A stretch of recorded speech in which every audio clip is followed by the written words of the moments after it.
Well, hello, friends. Welcome once again to the Intentional Living Podcast with Emla. And I am so honored, and I hope that you're having a wonderful week so far. Today, I am honored to welcome my dear friend, Dr. Melissa Briggs-Phillips. It's a lot. Thank you. That's a lot of syllables, I know. But it's a beautiful name. Thank you. You can call me Mel, or you can call me Dr. M if you want to make it easier. Well, I think everybody calls you Dr. M, so I'm going to stick with Dr. M. So I'm going to be like your client. I'm going to be like everybody else. And I loved it. I read something about you somewhere, and I'll save that for later. So today's conversation is one that I've been looking forward to because we're diving into what it really takes to grow, evolve, and expand your personal capacity as a human. And who doesn't want to do that? I'm joined today by Dr. M, and she is Dr. Melissa Briggs-Phillips. I'm going to say her full name because I need you to know, and I will put a link to her website and the show notes. And she is a clinical and consulting psychologist who is known for her honest and no-fluff conversations about mental health. I was all over your website, and you're all about behavior and the realities of high-performing professionals. Yes. So when I was on that website, I felt really attacked because it's like people who seem to have it all put together on the outside, but then you go inside and make sure they're doing well on the inside. That aligns with inner alignment.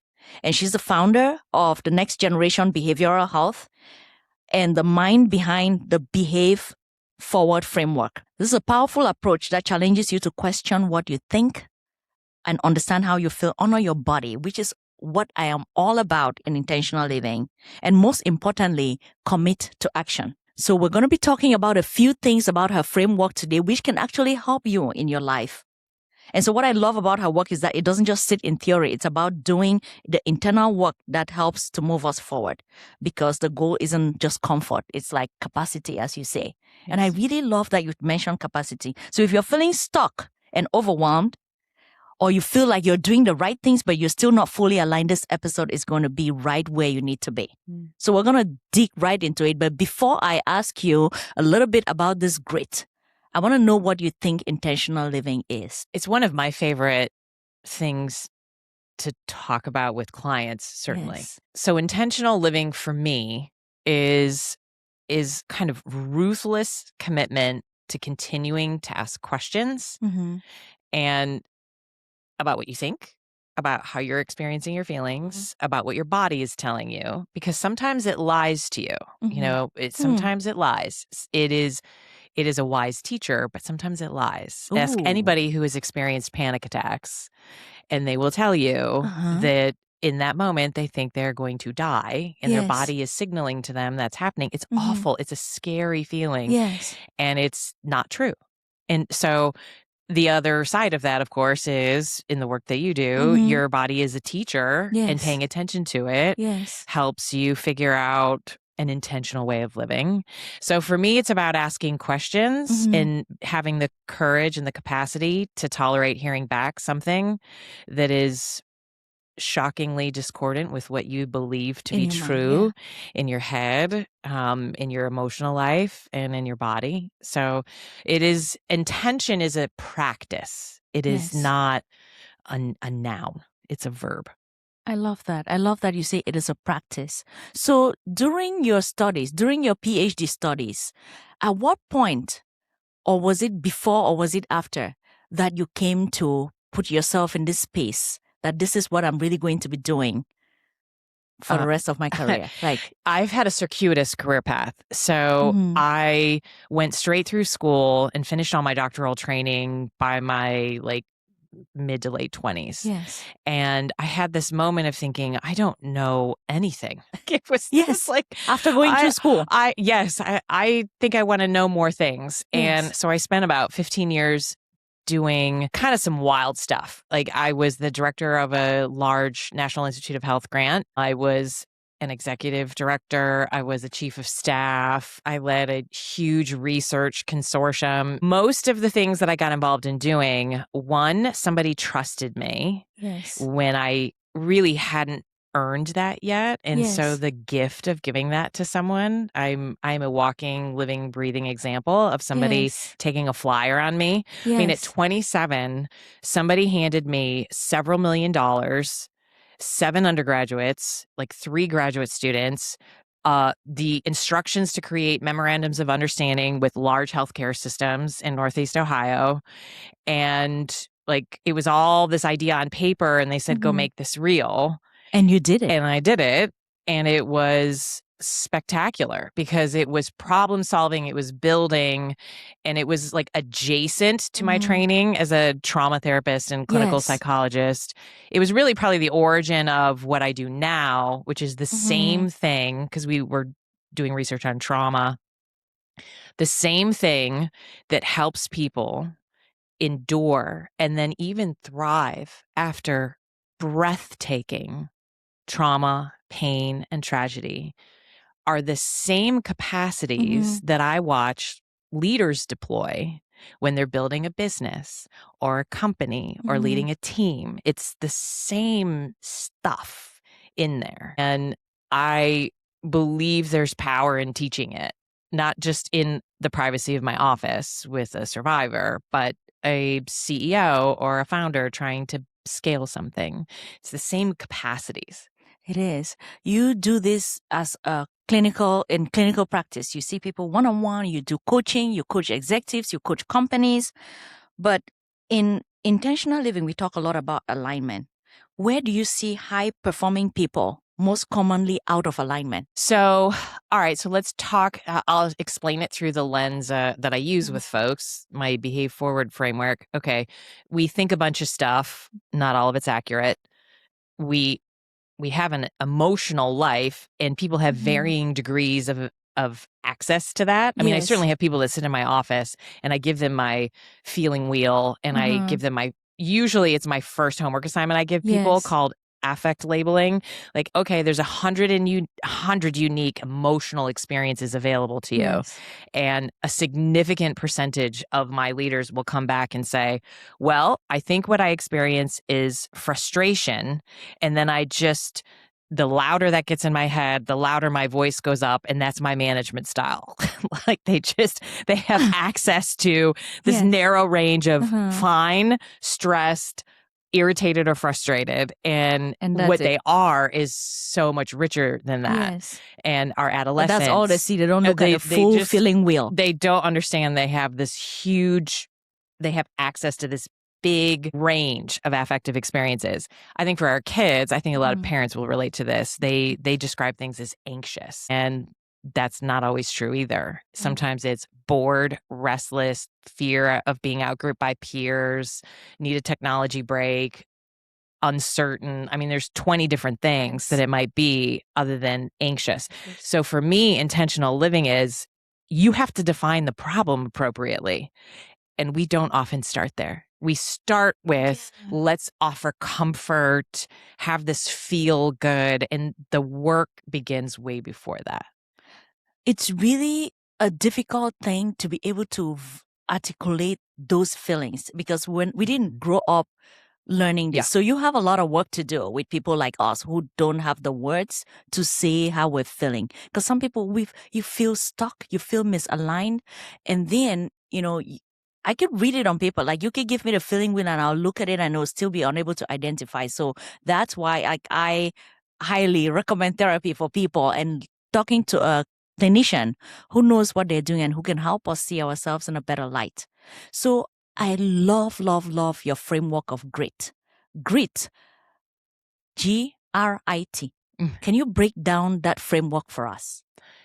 So it's a really common term, and there's a famous book that's out there. It's been researched. It's an interesting construct. For me, it's almost like a little set of strategies. So gratitude, which is also a little overplayed, if I'm being honest. I think 15 years ago when I started talking about this, it was really meaningful to me. It's lost some of its luster, but I'll explain why. Gratitude gets you over yourself. It is simply the speed bump or the pause button. It is not the solution per se. So gratitude is a way of going, okay, I am not the center of the universe right now. What my pain or my irritation or frustration in this moment, my sadness, feeling fear, if you can go, okay, there's other good things happening on the planet right now, and those good things belong to me too, even if all of the evidence in my environment is telling me otherwise. Like that foundational interruption is a big deal. So that's the kind of ground zero for grit. Gratitude gets you over yourself. It is an interrupter. I love the term foundational interruption for gratitude. Because we can our thoughts they can go wild. Hamster wheels. I mean, some people have really sticky brains. They get a thought in there and you just loop. And so a gratitude practice is the interrupter, but that is not it's only the beginning. Yes, not the solution. It is not the solution. So let's move on to R in grit. What does R stand for? Well, I've played with it over the years. Tell us. To me, now R means responsibility and ownership. All right. What are you taking responsibility for? What are you responsible to? And what are you going to run with as ownership? So people that are people pleasers, for example, take responsibility for other people's feelings. And that is a myth. You are responsible to the relationship with some degree of integrity, as a boss, as a team member at a company, as a parent. That's a responsibility, but you are not responsible for other people's emotional life. And I watch folks spend decades chasing that, and you're just pouring into other people, and you miss that there's something else going on here. And so the other side of it, though, because we have the therapy industrial complex, of which I am a proud member, has lost its way a little bit. We have spent a couple decades telling people that the most important relationship they have is with their own feelings.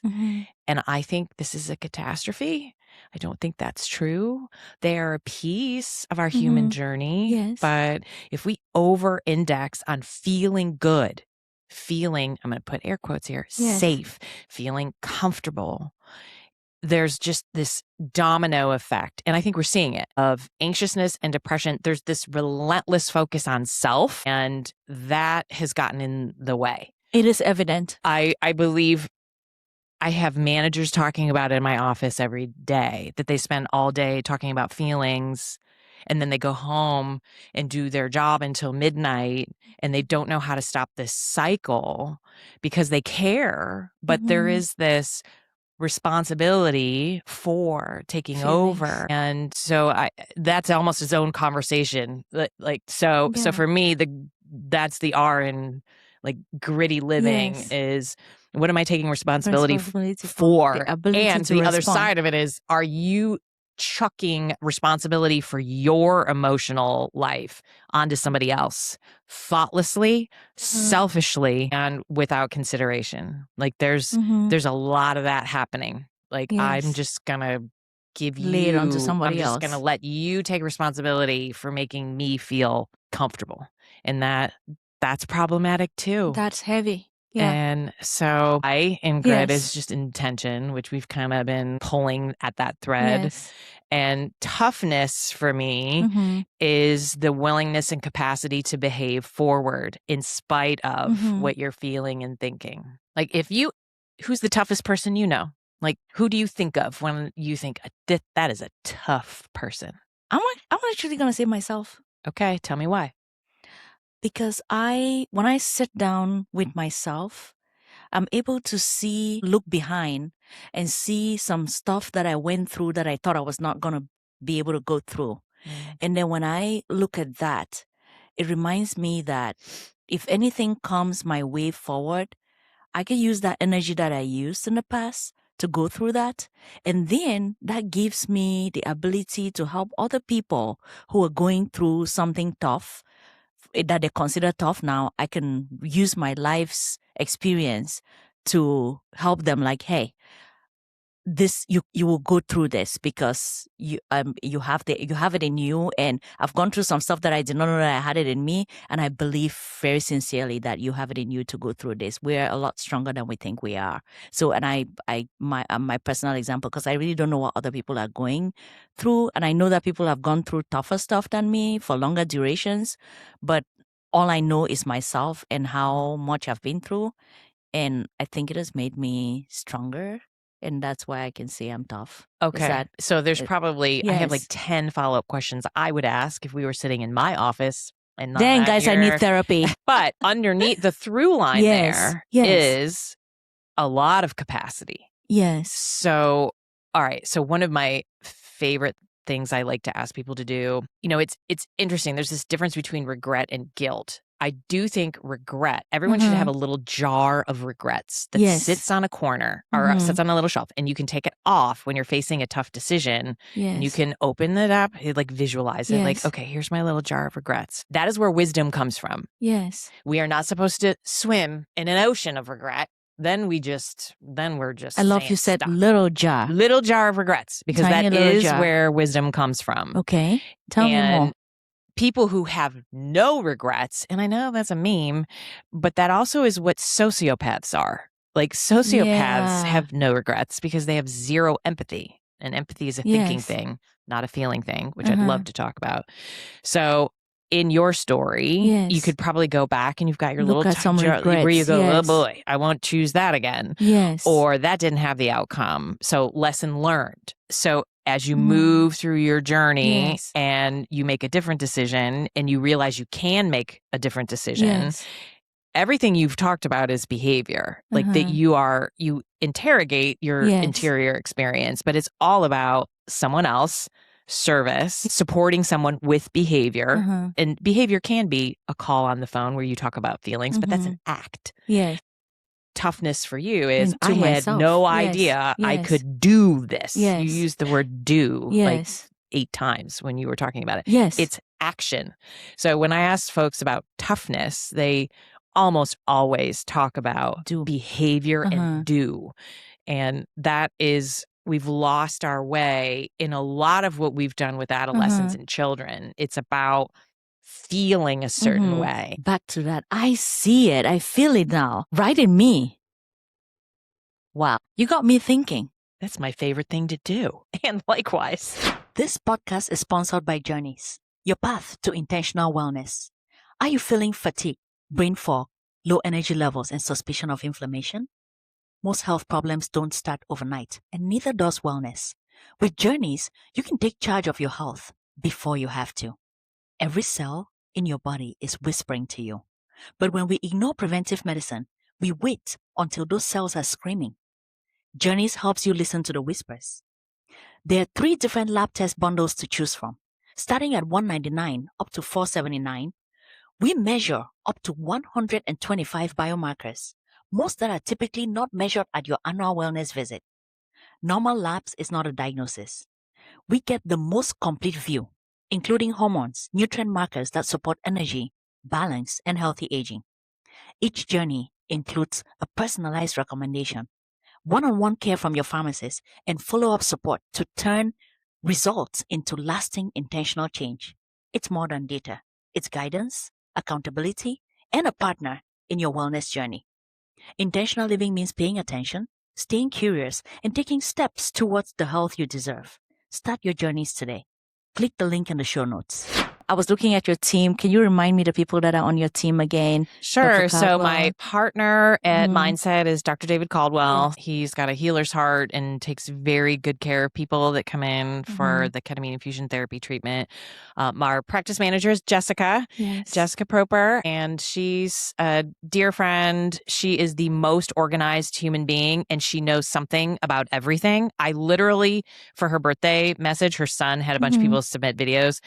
I said, I called her with a test question, where can I buy a mistletoe cactus plant? And within 30 seconds, she had like 5 places for me to buy one. Like, she just knows something about everything, which is a fantastic human to have, like, kind of just keeping things organized. And one of my therapists, Nicole Summers, she's a wonderful, wonderful early professional kind of service provider for people. She's a new mom, and she's just a really good human. And someone that works for me part-time, Christy Lumpkins, she runs a huge program at Nationwide Children's Hospital, and I stalked her and convinced her to just work with me part-time. She's fantastic, and she's really great with men. really great with like kind of meeting like somebody who's skeptical about the process. Yes. And then I have someone joining me this summer named Tyler, who will be fantastic with like 18 to 25-year-old men and boys. That is my goal, to meet them there, because we're leaving them behind in many ways, which is a whole other conversation. So that's my crew. Now, I don't even know what to ask you next. I'm feeling like you should ask me questions now. Like, Am I allowed? Ooh. So when you think about building your business and your origin story there, if you go, okay, I had these thoughts, I had these feelings, this is what was going on in my body, and here's the behavior I did anyway. I mean, that came from something. Your willingness and capacity to behave forward. That's everything. And we used to define mental health that way. Like in the 50s, the World Health Organization, you could Google it. The definition of mental health was about capacity and tolerance and behaving forward, even though they didn't call it that.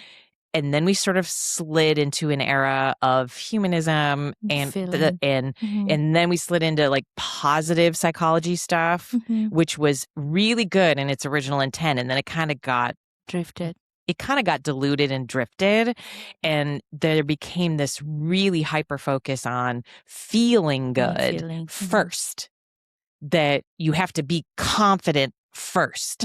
You have to be, and there's a local leadership coach who's fantastic, Reagan Walsh, and one of her things is brave before good. And I love that. That bravery is not feeling anything. It is doing. In spite of some of that ticker tape that's running in there that you're not good enough, you're not smart enough, you don't belong here. It's doing the thing anyway. It's going to the networking meeting. It's applying for a small business loan. It's having the tough conversation with your cousin about an issue that's fracturing the family. I mean, it's the act. It isn't getting your head right first. You know, you're talking about this and I'm sitting here secretly looking at my regret jar, which I didn't know I had a tiny regret jar sitting in there, but I've been trying to pick in it while you were saying that. And I'm trying to imagine, how do we utilize our regret jar in the most efficient way? How can I use it's really that tiny regret jar? As you said, having somebody. So I view having a psychologist on your bench as we can be a utility player. Yes. You just like call us up. Yes. When needed. And we help you interrogate a narrative you're stuck in. Yes. We can be a reliable narrator. I can't tell you how many times people tend to practice revisionist history. Like, oh, well, this happened. And I'm like, no. Remember 3 years ago, we sat here and we had this conversation and you did this thing and you tolerated it. And the world didn't stop spinning on its axis, that you did this terrifying thing. And plus these 3 good things happened that you're forgetting right now. And so as you face this choice, remember. Like so having a reliable, we're not reliable narrators of our own story. It's really tough. And people who are really committed journalers are pretty good at this, because they go back and they interrogate themselves. But if you don't do that, then it can be useful to have somebody when you get that jar of regret out. Yes. And it's courageous to go, man, I wish I didn't do that. You don't stay stuck in it. You just go, okay, what did I learn from that? And so it's useful to have a partner help you interrogate that jar. What is one behavior that people try to fix on the surface that usually has like a deeper root that you see people work on? And they're just trying to fix the surface thing. Oh, gosh, I love that. I can think of 10 things. But to be consistent, I'll bring up people-pleasing again. Yes, which is a big problem. It is a big problem. And I bet a lot of people can relate to this. Yes, the people-pleasing part. Yeah. So, and honestly, we kind of think of this as a like gendered problem, that women do this, but men do this too. So people-pleasing is an emotional coping strategy. Break that down. So this is the whole, like, this is what you think it is, and this is what's actually going on. So there's distress tolerance that is required to break the habit of people pleasing. And the distress is usually an emotional experience that's very uncomfortable. I feel guilty, which I always think of guilt as like the lazy grab bag feeling. It's the lazy feeling at the top of the grab bag. Oh, I feel guilty. And I don't let people say it. I said, nope. I red X that one. I Family Feud red X that one. Like, nope, maybe that's true eventually, but let's look at that. Usually they're taking responsibility for something that isn't theirs to carry. The uncomfortableness is someone might not like me. Usually it's that likability thing. Of, I'm gonna, the community asked me to be on this like volunteer thing and I don't have time. And so I'm going to sacrifice over here so that I can not feel guilty or not deal with how uncomfortable I'm going to feel when I do this.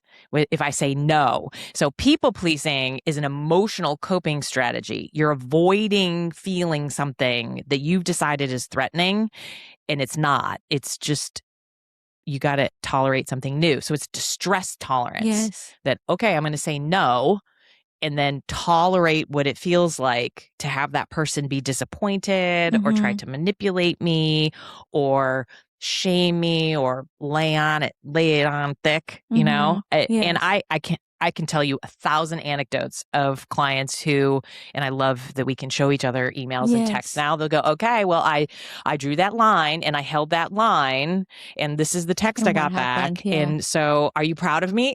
Like this is what I said or didn't say back. And so it's a set of practices to distress, tolerate that distress. So that's an example of this is what you think it is. Oh my gosh, I could go down into that. My follow-up question, I was saying that and I'm like, I want to ask her like one strategy to be able to go that. But I know that there's several different options and these are going to be personalized based on a lot of background for that, for your client. Oh, sure. And I believe that a lot of executives and professionals metabolize feelings with ideas. Okay. In fact, I think Scarlett Johansson said that in some like New York Times article that I read like 2 months ago. She said, I've always processed my feelings using ideas. So a lot of leaders do this because they're intellectualizers, they're thinkers, and there's nothing wrong with that. To metabolize and alchemize your interior life with thinking things and ideas. And so the follow-up question of, okay, well, what's a tactic? Then you can go, okay, well, this construct of uncomfortable doesn't mean dangerous. There's no such thing as a dangerous emotion. The fact that we've decided certain emotions are dangerous is also a cultural catastrophe. Emotions are just data points. They're just so you can go, oh, there I am. I feel shame. Is that accurate? Is that mine to carry? Is this true now? It was old. That's an old tender spot for me, but is that true now? And so the tactic or strategy is zooming in on it and pulling it apart, not just like being in it. It's popping out of it and examining it intellectually. It can be very helpful. The ability to pull out of it, to look at it with that like third person eye. That's difficult. That's tough. It is tough. It is tough. That's where you need a psychologist. It's a set of practice. And I'll tell you, like, I'm not for everyone. It's not for everyone. There are other tools, individuals, people. There are faith leaders that can be incredibly helpful. I know there are some, health and wellness and yoga instructors that can be very helpful. There are, maybe a wise auntie can be very helpful. I mean, sometimes it doesn't have to be a professional, but I will tell you, if you do this with somebody who knows you deeply, but doesn't have a pony in the race, it can be very helpful. And it's, people will say, well, I have girlfriends for that. I'm like, yeah, I do too. And even my own friends, like I will tell you, one of the favorite questions I like to ask people is, tell me a time you got feedback about something that was shockingly discordant with what you thought about yourself and you realized it was true. It's one of my favorite questions to ask people. And you should be able to, like, really self-aware people should have like several they can rip off. And I can go all the way back to high school. But one of the shaping experiences for me was when I was 25 and I'm finishing my PhD program and I'm just like telling people about themselves. No informed consent, my girlfriends, right? I'm just telling, and a couple of them sat me down. They're like, okay, you got to stop doing this. I didn't ask. I didn't ask you to tell me how long this relationship was going to last. I mean, I was right, but they didn't ask. So that's a violation of something. Yes. So one of the things that I learned was, have I been invited? And am I trying to life lesson somebody right now? I mean, this is some people get, this is on my top 10 list, life lessoning. We get so seduced by the idea we're going to be able to say it the right way and get the other person to have insight. I mean, most people who are really smart, bright humans who end up in love relationships with classic narcissistic personality disorder, like, I watch that dance happen because really powerful, smart people are used to being able to say it in a way that changes behavior, gets insight. Yes. And they just get caught in this, I'm going to be able to say it the right way this time. I'm going to be able to explain it. And they're going to have this aha moment and get it. Yes. And that's not true. That does not happen. But it's a thing to check yourself and go, okay, am I trying to life lesson somebody right now? Or have I been invited? I mean, and I figured that out because I got tough feedback from friends who were like, you got to stop it. It's annoying as hell. Like, you're just telling people and they're not asking. But the beautiful thing is that your friends were bold enough to, and you gave the space for your friends to give you that feedback, because some people are not able to say that feedback to some people because they don't have the ear to listen. That is true.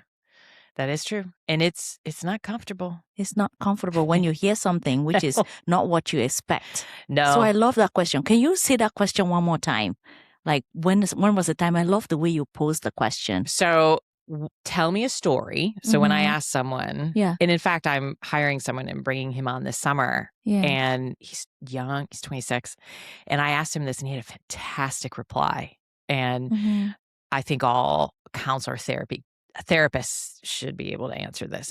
So tell me a story about a time you got feedback about something that was shockingly discordant with what you believe to be true about yourself. And it changed your life. It shifted your perspective, and you had a deeper knowing of who you are because of it, no matter how hard it was. And it's a great journal exercise. I love to kind of just do a life review of, all right, who gave me feedback? And it was just a shock because sometimes it's upside. Sometimes it's, you're smart. Yes. And we want it to be upside most of the time. We want it to be upside all the time. Well, Dr. M, guess what you just did there? You gave me my journal prompt for tonight. I'm going to go deep down and I'm going to try to find those and write them because they're going to tell me a lot about myself. I'm thinking to myself, people are listening right now and I'm like, oh my goodness, she's really smart. Like, I want everything that you have said, we could take it down and break it down into a whole podcast episode by itself. But if people want to find you, like, where can they find you, and what, let me say, like, the 3 major things that you do? So the funnel is behaveforward.com. Yes. So which we will put that in the show notes. So behaveforward.com. I have that and I'll put that in the show notes. Yes. That's yes. Kind compliment and thank you.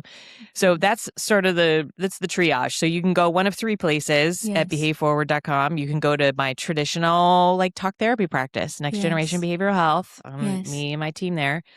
I also have a partnership with Dr. David Caldwell for Mindset Integrated Ketamine Care, which is beyond the scope of what we could talk about, but I could talk about that for 3 hours too. It is a beautiful, inspiring addition to our mental health care portfolio, interventional psychiatry, psychedelic assisted therapies. It's just a spectacular thing that I've brought into my world to offer my folks. And I have a new thing I just launched like 3 months ago called the Capacity Consortium, which is, for me, the vision is, okay, I love what I do. It is sacred, but it belongs in a therapy room. It does not belong in the boardroom. It just does not. And therapeutic culture went to work and it made everything worse. And I want to help course correct it. It's, I want to do something about it rather than just sit in my office and hear executives and leaders and business owners kvetch. I'm like, okay, we have to address this with courage. We have to be honest about what went sideways in our school systems, in our families, in our companies, in our work. So the behaveforward.com is a funnel that will take you one of those three places. One of those three places. I am so interested in the capacity consortium. Like, I am just thinking about that because we have had the therapy, we have had the coaching sessions, we have had the workshops, we have had it all, but we're still feeling stuck. The stats aren't good. Like they're not. The number of, so in the last decade, counselor training has grown. Folks with degrees in the last decade, the Bureau of Labor and Statistics, that profession has grown at something like 22%, like outpaced any other kind of professional output. And I have theories about that are probably inconvenient. At the same time, depression and anxiety have absolutely gone in the toilet. And so we have all of these professionals offering this at the same time mental health is getting worse. It doesn't align. It doesn't align. And so it's not a matter of blame. It's a matter of having the courage to say, what are we doing here? What's happening? Now, the world is a dumpster fire. And I think that we were not meant to have catastrophe in our palm of our hand on a little glass screen before you put your feet on the ground. So that's real. Geopolitical thing. I mean, there's stuff, like, I get it, but something is something that math doesn't math for me, that we have this, proliferation of a profession at the same time. All the stats are anxiety, saying it's in the toilet. Depression. I think it's a definition problem. I think we are calling a lot of things anxiety that are not that. That's one leg of the stool. We need to get to the bottom of it. But I really want to help create an environment or a movement or a group where people have the courage to ask if what we're doing is working. I wish everybody could really sit down with you and go through this. I just wish, now I feel so much for our society, and I can't even. Like, you saying that the number of therapists and counselors and psychologists and trainers who are supposed to be helping us address anxiety, depression, and all these labeled mental health ills, that number has increased. But the number of the ills have just increased. Doubled. I see it every day in practice because I dispense more antidepressants now than I dispensed 16 years ago when I was in school. It's ridiculous now. Like, top 200, half of that is antidepressants. Like, I don't even know. And it's a powerful tool. It is, but we need to use it with the other pillars. This is where we've lost our way. We've just lost our way. I think Prozac, fluoxetine, and Eli Lilly getting that patent for fluoxetine in whatever year that was began the SSRI era. That's how I think about it. And what a beautiful, powerful addition. It is. It is a powerful tool. And for Zoloft, sertraline, yes, we could run the name. We could run the table. It is a life-changing gift to many people. But the data on it, as I look at it, it's about 30%. Like, about a third of people have a life-changing response to that, the SSRI, that, and you probably know the chemical names and all of that. 100%, Dr. M. That's 30% of the people. What's happening to the remaining 70%? What other tools do we have in our pockets, in our toolbox, that we can use to help that 70% of people who need? This is the thing. And so that's why I partnered with an anesthesiologist to bring what I think is, it's integrated. We're the only ketamine infusion therapy practice that's integrated. I do think it's a powerful molecule. It's not for everyone. It is not wizardry. It is not magic. It is a molecule that works in a different part of your brain that, in all honesty, not to be facts, this is not conspiracy theory, like fluoxetine was patentable by a pharmaceutical company. There was a research study, like late 90s, it was published in 2000 out of, I think it was Harvard, Yale, I can't remember, that showed this almost accidental, inadvertent discovery that ketamine had immediate antidepressant effects, that it like, whoa, there's something here. And nothing happened for about 15 or 20 years because it's a generic molecule. It is not that, maybe efficacious treatment-wise, but there's no incentive because you can't patent that. Yes, and I'm not knocking the hustle. I mean, I have a complex relationship with pharma because it does save people's lives. And so it's two things. Yes. And what happened kind of concurrently is anesthesiologists started opening up these practices because they knew and they saw the data, and they had been working with ketamine. Like my son had ketamine when he was 4 and he broke his arm. Like, it's a very safe dissociative anesthetic. But Johnson & Johnson, their subsidiary Janssen, they flipped a molecule. It's called chiral switch and evergreening and all this. You can read about that. So they were able to patent Spravato, which is like one molecule removed. It's a gross oversimplification of what the ketamine, and so it's patentable. And so that, and then multi-million-dollar lobbying efforts, FDA approval, and I hold two truths here. That nasal spray of esketamine is what it is a gift for people who don't respond to SSRIs. Yes. And it only happened because it was monetizable, because it's actually one piece of the molecule. It's one piece removed, So that's a tool. Yes. Okay, so we've added esketamine. There are the psychedelic modalities, which they sound so fringe and scary to people. They do. And I understand. And when you're at the front end of something, predators kind of can lurk in that space. Yes. There's a lot of crazies in that space. Yeah. And there's also profoundly committed healers in that world. So that's a tool. I think capacity building needs to be a larger part of the conversation, not comfort.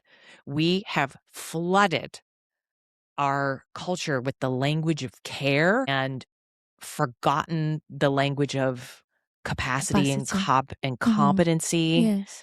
And that is also a problem. So having a moment of being uncertain or unsure or activated, I even call it that. I don't usually let clients say I feel anxious. I'm like, okay, you're activated.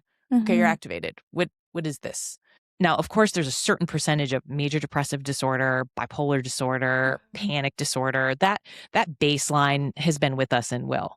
That's a different, but we call this other bucket of things. I think it's different. I think there's a flavor or a shift there. Yeah. So again, working theory, I'm speaking from the trenches. So there will be folks who take umbrage with these statements, I suppose, and I honor that. I respect it. But the math isn't mathing, and I want us to be brave. Yes, you want us to be brave. You want us to build capacity. You want us to build competence from what we're going through right now, and not to sit in comfort. I feel that. I think, Dr. M, you should write a book. Not that you're just sitting there with nothing to do all day, not running businesses and not caring for clients. And I think you should write a book to benefit us.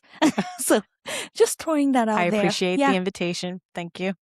As we wrap up this conversation, what stands out to me is that intentional living is not waiting until everything feels perfect, until you're feeling all the feelings, because it's not about that just comfort. It's about building the capacity to move forward anyways, regardless of those feelings, to be able to reach out and hold your little jar of regrets, shake it, pull out one, and say, what did this teach me? And what can I use? Perfect. This little tiny jar. And I'm envisioning the color of the jar of my regrets right now. I think Dr. M has a special way she has gotten to me. She has gotten through to me today, and I hope that she has gotten through to you, to feel deeply, but not to stay stuck in your feelings, right? To take responsibility without carrying that necessary weight. That's what I heard from Dr. M. To act with intention, even when life feels uncertain. And that intention word touches my heart. And to develop the kind of toughness that isn't about pushing harder, but it's about staying aligned and grounded and being committed to growth. So it's not about just doing, like I was saying when she asked me the question. She just flipped the script here. She came on my podcast and she interrogated me and she pulled it out of me. And that's what came out of this podcast today. And this is why I love what I do, because I can be vulnerable and ask for help from the people around me. I always say that, as a patient, you are the president and your psychologists, your primary care, your OBGYN, your endocrinologists, all these people are your board of governors, your board of directors, and you use their brains because they have all this smartness that they have learned in their different fields clinically to be able to help us to lead a fulfilled life that we want to live. So Dr. M reminded us that the work is not just awareness, it's action.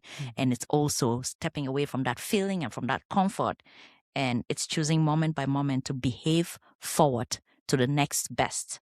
Did I get that right? Like yes. Where you pulled from me today? I would like you to record that, and I'll put a video of that on my website. Well, you said it better than me. And I listen. I've listened to you and you've touched me in a place that I cannot put a finger on.